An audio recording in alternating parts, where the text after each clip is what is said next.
আসসালামু আলাইকুম, সবাই কেমন আছেন? আশা করি সবাই ভালো আছেন। আলহামদুলিল্লাহ আমিও ভালো আছি। তো এটা হচ্ছে ১৫ টাকা দামের বেল। আমি এক হালি বেল নিলাম, দেখি এই বেলগুলো কেমন হয় শরবতের জন্য। তো আলহামদুলিল্লাহ ভেঙে দেখার পর দেখি না ভিতরে অনেক পাকা ছিল, আর ঘ্রাণটা এত সুন্দর আসছিল। তো আমি আজকে ব্লেন্ডারে শরবতটা করব না, হাতে করব, কারণ হাতের শরবতটাই আমার কাছে বেশি ভালো লাগে। তো আমি সর্বপ্রথম বেলটাকে ভেঙে সবগুলো পিউরি বের করে নিচ্ছি, আর সাথে একটু সামান্য পরিমাণ চিনি দিয়ে দেবো, কারণ বেলের শরবতে একটু চিনি না দিলে ভালো লাগে না। আর সারাদিন পর আসলে তিতা তিতা জিনিস খেতে কিন্তু ভালো লাগে না। আর যদি ব্লেন্ডারে করি আমার কাছে কেমন যেন একটু তিতা লাগে, কারণ বিচিটা সহ ব্লেন্ড হয়ে যায়। আর এইভাবে করলে বিচিটা হাত দিয়ে উঠিয়ে ফেলা যায়।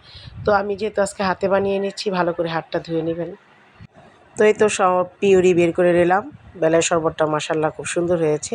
আর আমার হাতে বানানো বেলটা এত সুন্দর লাগে, আর এই যে এরকম থাকলে আরও বেশি ভালো লাগে। তো এটা আমি এখন ফ্রিজে রেখে দেবো, পরে যখন আমরা ইফতার করব তখন আমরা বের করে এটার সাথে আইস মিলিয়ে নেব। আর এদিকে একটা চিড়ার ডেজার্ট বানিয়ে নিচ্ছি। এটা ইফতারিতে খেতে অনেক ভালো লাগে আমার কাছে। তো প্রথমে চিড়াটা ভালো করে ভিজিয়ে এটার সাথে আমি একটু সামান্য পরিমাণ চিনি, গুঁড়া দুধ আর বিভিন্ন রকমের ফ্রুট মিলিয়ে নেব। আর ফ্রুট এটা আপনাদের ইচ্ছা, আপনারা যে যেরকম ফ্রুট খেতে পছন্দ করেন আপনারা সেটাই দিতে পারেন। তো এখানে চাহাত যেগুলো পছন্দ করে আমি ওই রকম ফল দিতেই চেষ্টা করি, কারণ ইফতারিতে চাহাত ভাজা পোড়াটা একটু কম খায়। মানে ও এই টাইপের খাবারই বেশি পছন্দ করে। তো ওর জন্য আমি বিভিন্ন দিন বিভিন্ন রকম বানাই। আজকে আমি এখানে দিয়ে দিচ্ছি দই, আর এখানে আমি ফ্রেশ দইটা নিয়ে নিয়েছি। আপনারা চাইলে বাসায় তৈরি করে নিতে পারেন দই। তো বাসায় তৈরি করলে আমার দইটা বেশি একটা ভালো হয় না, তাই আমি ফ্রেশ দইটাই নিয়ে নিলাম।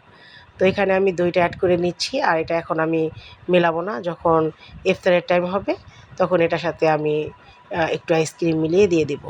তো এই তো চাঁদ কি সুন্দর করে সাজিয়েছে আজকে প্লেটার।